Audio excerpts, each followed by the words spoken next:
मेरे प्यारे भारतवासियों, मैं दीपक कुमार बख्शी, भारतवर्ष का एक नागरिक, रहने वाला बिहार का।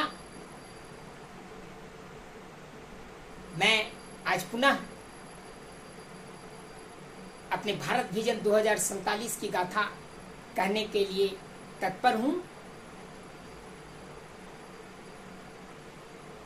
अपने भारत विजन 2047 के तहत हम भारतवर्ष को एक महान राष्ट्र बनाने का संकल्प लिए हैं।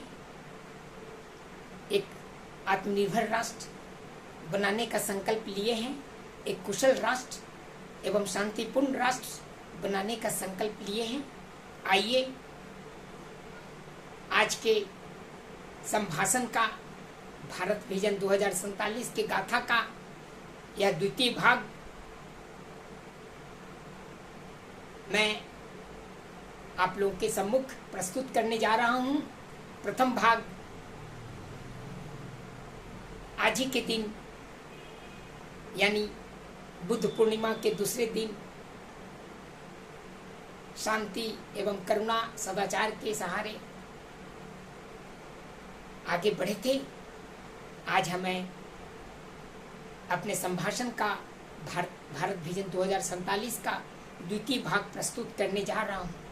मेरे नौजवान साथियों, आइए हम सब मिलकर चलें, खिल के चलें और दिल से चलें और आज़ादी के इस द्वितीय संग्राम में शरीक होकर हम भारतवासी, लगभग 150 करोड़ भारतवासी मिल के कहें कि हम एक हैं, नेक हैं और हम आज़ादी के 100वीं वर्षगांठ मनाते हुए सन 2047 को 15 अगस्त 2047 के स्वतंत्रता दिवस के अवसर पर राष्ट्रीय झंडे को फहराते हुए, जन गण मन का गुणगान करते हुए यह संकल्प लें कि हम भारतवर्ष को भारत विजन 2047 के तहत एक उन्नत राष्ट्र बनाएंगे, एक विकसित राष्ट्र बनाएंगे, एक कुशल राष्ट्र बनाएंगे और एक शांतिपूर्ण राष्ट्र बनाएंगे। मेरे नौजवान साथियों, आपको ज्ञात ही होगा हमारे भारत विजन 2047 का 10 महत्वपूर्ण बिंदु है।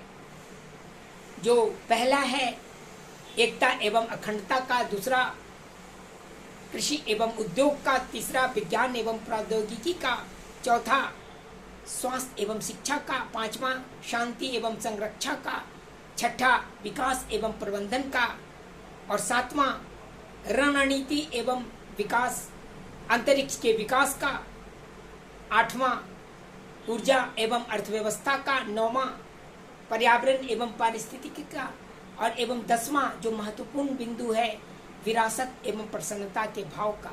इन्हीं 10 महत्वपूर्ण लक्ष्यों, बिंदुओं और उद्देश्यों के सहारे भारत विजन 2047 के तहत हम भारतवर्ष को एक महान राष्ट्र बनाएंगे। हम भारतवर्ष को एक उन्नत राष्ट्र, कुशल राष्ट्र बनाएंगे। हम अपने भारतवर्ष को एक विकसित राष्ट्र बनाएंगे। हम अपने भारतवर्ष को एक शांतिपूर्ण राष्ट्र बनाएंगे। हम अपने भारत विजन 2047 की गाथा के प्रथम चरण में पहला से लेकर 7वां बिंदु का उल्लेख कर चुके हैं। अब मैं जो 7वां बिंदु छूट गया था उससे मैं शुरुआत कर रहा हूं, यानी रणनीति एवं अंतरिक्ष में विकास एवं अनुसंधान का। हम कह रहे थे कि हम कुशल रणनीति के सहारे, जल थल नभ की सेनाओं के सहारे एवं 150 करोड़ भारतवासियों के सहारे इस विशाल भारतवर्ष को एकता और अखंडता के एक सूत्र में पिरोक सकते हैं और हमने पिरोक दिखाया है। हमारा लक्ष्य है युद्ध नहीं, बुद्ध यानी शांति का लक्ष्य है। जब हम एक होंगे तभी नेक होंगे और हम शांत में जीवन हेतु ईश्वर से प्रार्थना करते हैं कि हम सदैव स्वस्थ, प्रसन्न एवं शांति में जीवन हेतु अपने परिवार, अपने समाज एवं अपने राष्ट्र की परिकल्पना को साकार करने में सक्षम होंगे। तभी हमारा भारतवर्ष एक विकसित राष्ट्र की श्रेणी में आने में सफल हो पाएगा। मेरे नौजवान साथियों, कुशल रणनीति एवं अंतरिक्ष में विकास एवं अनुसंधान के सहारे हम आज आज़ादी के वर्षों बाद एक स्वस्थ भारत की परिकल्पना को साकार कर पाने में सक्षम हो पाए हैं। अभी अभी जो युद्ध की विभीषिका मंडरा रही थी अपने देश में, हम अपने कौशल और कुशल रणनीति के सहारे, विकास एवं प्रबंधन के अलौकिक वैज्ञानिक विधा के सहारे, नवाचार के सहारे हम अपने भारतवर्ष को एक करते हुए आगे बढ़ने को उत्सुक हैं, प्रयत्नशील हैं। यही मेरी कामना है। मेरे नौजवान साथियों, कुशल रणनीति के सहारे अंतरिक्ष में विकास एवं अनुसंधान की परिकल्पना भी एक विकसित भारत की परिकल्पना को साकार कर सकता है। यानी आर्यभट्ट आजादी के बाद से, आर्यभट्ट के बाद लगातार हम प्रगति के पथ पर अंतरिक्ष के क्षेत्र में विकसित हुए हैं। आज हम गौरव करते हैं कि हम चंद्रयान 1, 2, 3 के सहारे चंद्रमा के सतह पर तिरंगे को फहराने में सक्षम हो पाए हैं। हमारा लक्ष्य होना चाहिए कि सौर मंडल के अन्य ग्रहों के बारे में, यानी L1 पॉइंट के सहारे नए वैज्ञानिक और प्रौद्योगिकी लक्ष्य के सहारे अन्य विधाओं को हम अपने में आत्मसात कर पाएं और अंतरिक्ष के क्षेत्र में विकास एवं अनुसंधान कर पाएं। हमारा लक्ष्य होना चाहिए कि भारतीय अंतरिक्ष स्टेशन की परिकल्पना को साकार करने में इसरो जैसी संस्थाओं का योगदान हो। हमारा लक्ष्य होना चाहिए कि चंद्रमा के सतह पर हम मानव सहित तिरंगे को ले जाएं और अपने जन गण मन का गुणगान करें। हमारा लक्ष्य होना चाहिए कि अंतरिक्ष के विकास के क्षेत्र में विकास एवं अनुसंधान के सहारे, विभिन्न सैटेलाइटों के सहारे अपने देश की सुरक्षा का मान मर्दन करें। हमारा लक्ष्य होना चाहिए कि हम नित्य नए विधाओं से युक्त होकर वैज्ञानिक एवं प्रौद्योगिकी के क्षेत्र में विकास कर अपने अंतरिक्ष के विकास एवं अनुसंधान के क्षेत्र में आगे बढ़ने को तत्पर हों। तभी हम अपने भारतवर्ष को एक विकसित राष्ट्र बनाने में सफल हो सकते हैं।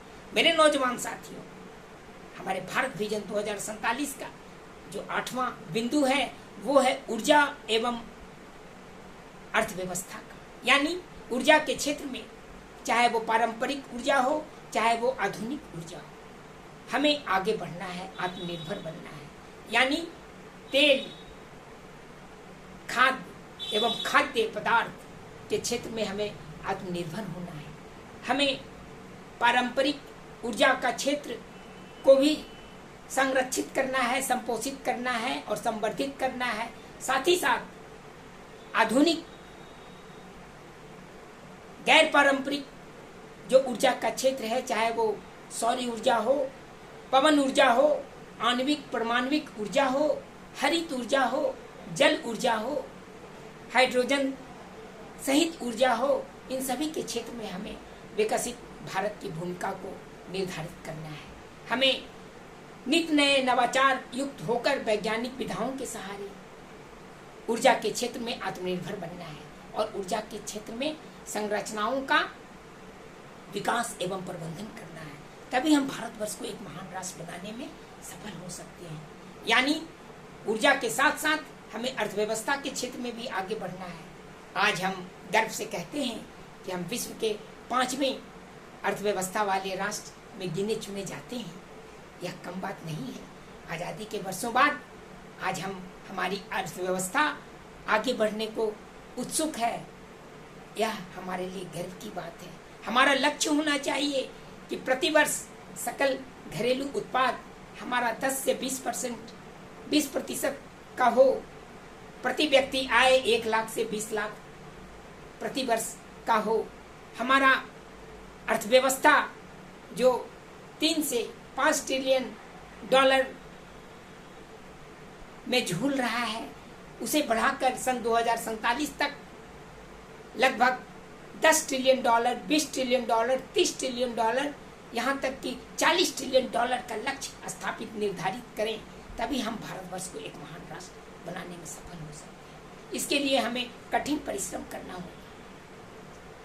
24/7 यानी 2047 का लक्ष्य निर्धारित करना होगा। हमें नित नए नवाचार युक्त होकर अपने युवाओं को कुशल बनाना होगा और दिन रात एक करके खून पसीना बहाते हुए अपनी अर्थव्यवस्था को सुदृढ़ करना होगा। तभी हम भारतवर्ष को एक विकसित राष्ट्र, आत्मनिर्भर राष्ट्र, कुशल राष्ट्र बनाने में कामयाब हो सकते हैं। यही भारत विजन 2047 की गाथा है। मेरे नौजवान साथियों, हमारा भारत विजन 2047 का जो 9वां पड़ाव है वो है पर्यावरण एवं पारिस्थितिकी का, यानी पर्यावरण के संरक्षण, संवर्धन, संपोषण, पारिस्थितिकी के संरक्षण, संवर्धन एवं संपोषण के हेतु के लिए हमें नित नए नवाचार युक्त होते हुए वैज्ञानिक विधाओं के सहारे मौलिक अधिसंरचना का विकास करना है, प्रबंधन करना है। हमें पर्यावरण एवं विकास के मध्य संतुलन स्थापित करते हुए आगे बढ़ना है। हमें पर्यावरण एवं पारिस्थितिकी के मध्य संतुलन स्थापित करना है, चाहे वो जल, जमीन, जंगल का क्षेत्र हो, चाहे वो मानव के अलावे पशु, पक्षी एवं अन्य प्राणियों के संरक्षण का क्षेत्र हो, चाहे वो पृथ्वी के नीचे पाताल लोक में हो, जल क्षेत्र में हो, चाहे पृथ्वी पर हो, चाहे आकाश वायु मार्ग में हो, चाहे अंतरिक्ष में हो, सभी के प्राणियों का संरक्षण, संवर्धन एवं संपोषण करना हमारे पर्यावरण एवं पारिस्थितिकी के संरक्षण, संवर्धन एवं संबोधन करने जैसा है। हमें आगे बढ़ना है। हमें अपने वन्य जीवों की संरक्षण करना है। हमें मनुष्य के अलावे पशु, पक्षियों एवं कीट पतंगों की संरक्षा करना है। हमें हरित पृथ्वी का निर्माण करना है। हमें पृथ्वी माता के संरक्षण, संवर्धन एवं संपोषण हेतु हरा भरा करना है। जल, जीवन और जलवायु यानी क्षितिजल, पावक, गगन, समीरा जैसे पंच तत्वों की संरक्षा करना है। तभी हम भारतवर्ष का विकास कर सकते हैं। तभी हमारा मन, हमारे परिवार का मन, हमारे समाज एवं राष्ट्र का मन एक हो सकता है, स्वस्थ हो सकता है, निर्मल हो सकता है, निर्झर हो सकता है, अविरल हो सकता है। और तभी हम पर्यावरण एवं पारिस्थितिकी के मध्य, प्रकृति के बीच, पृथ्वी माता के गोद में हंसते खिलखिलाते जीवन यापन कर सकते हैं। यानी पर्यावरण एवं पारिस्थितिकी के संरक्षण, संवर्धन एवं संपोषण हेतु हमें सतत जागरूक एवं प्रयत्नशील रहना होगा। यही भारत विजन 2047 के तहत हम भारतवर्ष को एक महान राष्ट्र बनाने का रास्ता है। हम भारतवर्ष को एक महान राष्ट्र, आत्मनिर्भर राष्ट्र, कुशल राष्ट्र तभी बना पाएंगे जब हम अपने पर्यावरण एवं पारिस्थितिकी का संरक्षण, संवर्धन एवं संपोषण करने में सक्षम हो पाएंगे। मेरे नौजवान साथियों, हमारे भारत विजन 2047 का जो 10वां पड़ाव है, बिंदु है, लक्ष्य है, वो बहुत महत्वपूर्ण है। यानी विरासत एवं प्रसन्नता का भाव, विरासत का संरक्षण, हमारे गौरवशाली अतीत, गौरवशाली वर्तमान एवं गौरवशाली भविष्य का संरक्षण, संवर्धन एवं संपोषण करना लक्ष्य है। हमें अपने विरासत पर गर्व होना चाहिए। हमें अपने वर्तमान को संयोजित करना चाहिए। हमें अपने भविष्य के लिए दृष्टिगोचर होकर अपने मन को, तन को और संसाधन को, यानी अपने परिवार को, अपने समाज को, अपने देश को, 150 करोड़ भारतवासी को, अपने युवा मन को, अपने नौजवान साथियों को कुशलता से ओत-प्रोत करते हुए विरासत के संरक्षण का भाव, अपने संविधान के विरासत का संरक्षण, संवर्धन, संपोषण का भाव, अपनी सभ्यता एवं संस्कृति का भाव, अपने गांव एवं शहरों के सभ्यता एवं संस्कृति का भाव, संयुक्त परिवारों का भाव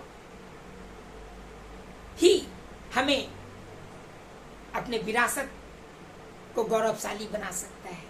और हमें आशा ही नहीं, पूर्ण विश्वास है कि हम गौरवशाली अतीत के भारतीय नागरिक हैं, भारतवर्ष के लोग हैं। हम गौरवशाली वर्तमान में जीते हैं और अपने गौरवशाली भविष्य का निर्माण करने में तत्पर रहते हैं। यही हमारा नया भारत है। आइए हम सब मिलकर स्वतंत्रता के इस द्वितीय संग्राम में सम्मिलित होकर लगभग 150 करोड़ भारतवासियों के साथ मिलकर एक सुर में एकता एवं अखंडता के एक सूत्र में पिरोकर गर्व से कहें कि हम भारत विजन 2047 के तहत अपने भारतवर्ष को आजादी के 100वीं वर्षगांठ मनाते हुए सन 15 अगस्त 2047 तक भारत विजन 2047 के तहत अपने भारतवर्ष को एक महान राष्ट्र बनाएंगे, अपने भारतवर्ष को एक आत्मनिर्भर राष्ट्र बनाएंगे, अपने भारतवर्ष को एक कुशल राष्ट्र बनाएंगे, अपने भारतवर्ष को एक विकसित राष्ट्र बनाएंगे, अपने भारतवर्ष को एक महान राष्ट्र बनाएंगे, अपने भारतवर्ष को एक शांतिपूर्ण राष्ट्र बनाएंगे तथा अपने भारतवर्ष को विश्व में कुशल नेतृत्व करने वाला राष्ट्र बनाएंगे। मेरे नौजवान साथियों, यही मेरी कामना है। हम रहें या न रहें, हम सब मिलकर आगे बढ़ेंगे, मिल के चलें, खिल के चलें और दिल से चलें। आइए हम सब भारतवासी मिलके अपने देश तिरंगे का गौरवगान करें। जय हिंद, वंदे मातरम, जय भारतवर्ष। जन गण मन अधिनायक जय हे भारत भाग्य विधाता। पंजाब सिंधु गुजरात मराठा द्राविड़ उत्कल गंगा, विंध्य हिमाचल यमुना गंगा, उज्ज्वल जलधि तरंगा। तब शुभ नामे जागे, तब शुभ आशीष मांगे, गाये तब जय गाथा। जन गण मंगलदायक जय हे भारत भाग्य विधाता। जय हे जय हे जय हे जय जय जय जय हे। भारत माता की जय, भारत माता की जय, भारत माता की जय। वंदे मातरम, वंदे मातरम, वंदे मातरम। जय हिंद, जय हिंद, जय हिंद। जय हिंद की सेना, जय भारतवर्ष और जय हम भारतवर्ष के लोग। जन गण मन अधिनायक।